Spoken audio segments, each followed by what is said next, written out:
اپنے خدا نخواستہ آپ ماشاءاللہ اہل علم اور عمل لوگ ہیں، میں اپنی بات کر رہا ہوں، ہمارے عمل تو کھوکھلے ہیں، ٹوٹے ہوئے ہیں، ضعیف ہیں، غلطیاں کوتاہیاں اتنی ہیں کہ اپنے آپ سے شرمندگی ہے۔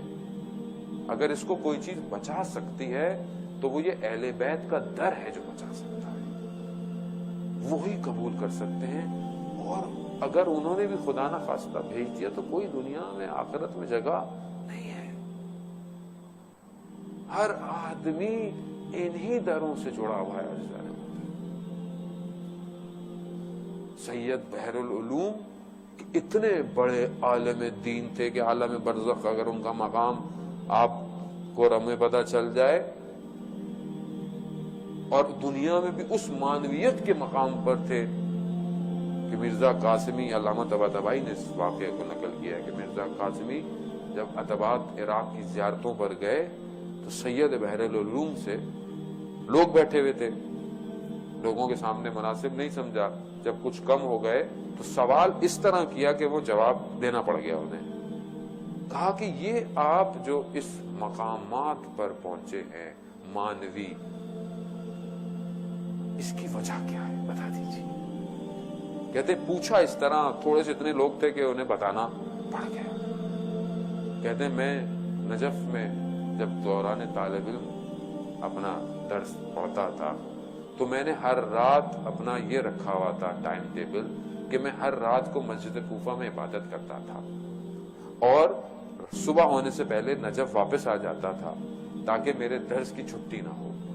کہتا ایک رات میں جا رہا تھا کوفہ کی طرف تو اچانک سے دل میں مسجد سیلا کا خیال آیا۔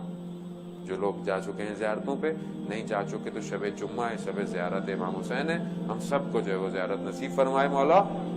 مسجد سیلا آپ جانتے ہیں کہ انبیاء کے مقامات ہیں اور مخصوص ہے، امام زمانہ سے مسجد منسوب ہے مسجد سیلا، علماء نے بڑے بڑے وہاں پہ جو ہے وہ امام زمانہ کے ساتھ توسلات کی۔ تو کہہ رہا میرا دل کھچا مسجد سیلا کی طرف، لیکن میں نے کہا نہیں میں کوفہ مسجد کوفہ جاتا ہوں۔ وہیں تھوڑا اور آگے گیا، دل میں عشق کی شدت بڑھتی گئی، جیسے لگ رہا ہے کوئی کھینچ رہا ہے۔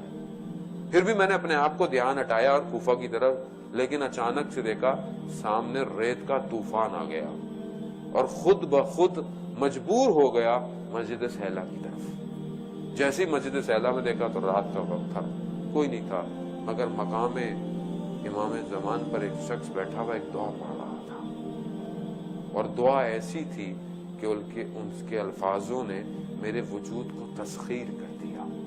میں کھچا چلا گیا اس شخص کی طرف، لیکن رات تھی، خوف بھی تھا تھوڑا سا۔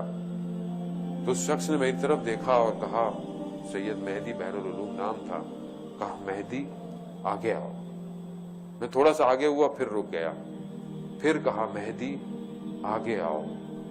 میں تھوڑا سا رکا، پھر تیسری دفعہ اس شخص نے مجھے کہا، اس نورانی ہستی نے مجھے کہا کہ مہدی ادب کا تقاضا یہ ہے کہ جب بلایا جائے تو آ جاتے ہیں۔ کہتے ہیں اس وقت میں نیچے جھکا اور اس سید نے مجھے اپنے گلے لگایا۔ کہتا ہے جو کچھ عطا ہوا اس گلے لگنے سے مجھے ملا۔ وقت کا امام تھا، کہاں ہے وہ امام؟ میری دعاؤں میں کہاں ہے؟ کیا سحری میں جہاں پروردگار کہتا ہے کہ تم جو بھی دعا مانگو گے میں مستجاب کروں گا، کیا پہلی دعا میری امام زمانہ ہے یا نہیں؟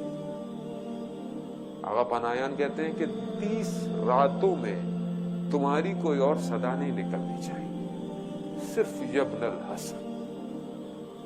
کہاں ہو اے امام؟ کہا رمضان بغیر امام زمانہ کے بالکل ایسے ہی ہے جیسے نماز بغیر